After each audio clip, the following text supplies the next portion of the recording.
Nous sommes très heureux de pouvoir vous présenter à la vente un hors-série, nouvellement de la revue Christus, qui s'appelle L'accompagnement spirituel. En fait, c'est une réédition, c'est la 6e réédition. En 1992 est parue la première édition de ce numéro, de ce hors-série, de ce dossier sur l'accompagnement spirituel. Il est régulièrement en rupture de stock chez nous, et du coup, en voici une nouvelle présentation. Nous avons pris le temps de la revoir, de l'actualiser, en commandant notamment de nombreux nouveaux articles.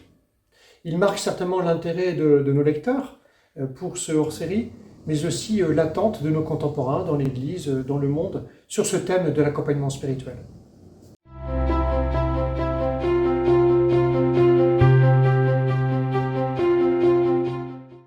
Nous avons fait le choix de garder un bon nombre d'anciens articles des éditions précédentes, de grandes signatures, pourrions-nous dire, qui nous présentent ce qu'est l'art de l'accompagnement spirituel, et notamment en retraçant l'histoire de ce service que l'Église offre.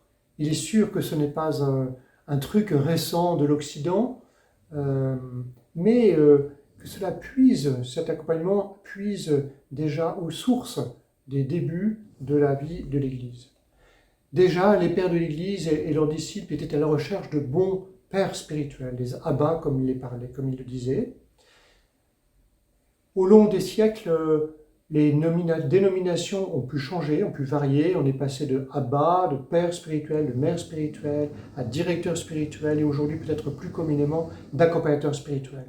D'une manière ou d'une autre, il s'agit du même service de présence auprès de quelqu'un qui désire mieux connaître son Seigneur, qui désire mieux avancer dans sa vie de prière, dans sa vie spirituelle, et qui désire aussi être aidé ponctuellement lorsqu'il a de nouvelles grandes décisions, orientations de vie à réfléchir, à discerner. Donc on est du côté d'une aide pour la vie spirituelle commune, mais aussi d'une aide spécifique du côté du discernement spirituel, discernement des esprits, qui peuvent nous aider dans l'orientation de nos pas.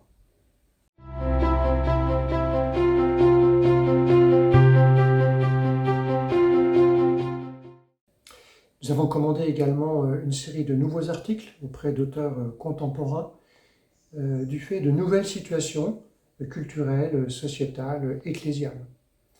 Je pense notamment à toutes ces situations nouvelles qui apparaissent et que le pape cite dans sa exhortation apostolique Amoris Laetitia. Différentes situations familiales, notamment conjugales, sexuelles, qui n'entrent pas, on peut dire, dans les clous ordinaires proposés par l'éthique de l'Église et qui pour autant, évidemment, peuvent bénéficier d'une aide de l'Église. L'accompagnateur spirituel, l'accompagnatrice spirituelle est là, d'une certaine manière, pour aider ces personnes qui sont en recherche, qui se trouvent dans des situations compliquées et qui désirent avancer. Alors voilà, donc différents articles, et notamment un sur le rapport à la loi du cœur, la loi de la liberté, les lois de l'Église, les préceptes de nos sociétés.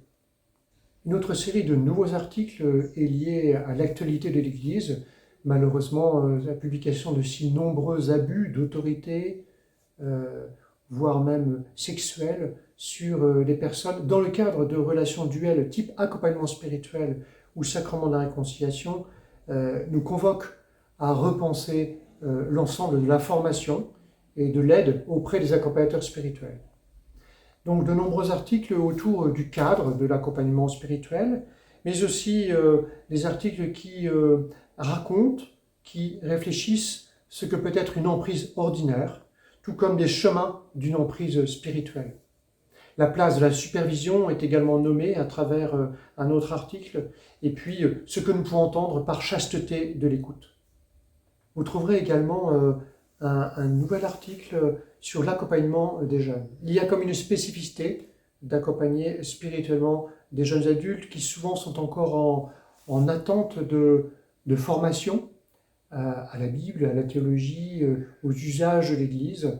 L'accompagnateur de jeunes adultes certainement ne se trouve pas tout à fait positionné de la manière que lorsqu'il accompagne quelqu'un qui est plus avancé, plus mature dans sa vie de foi, dans sa vie ecclésiale.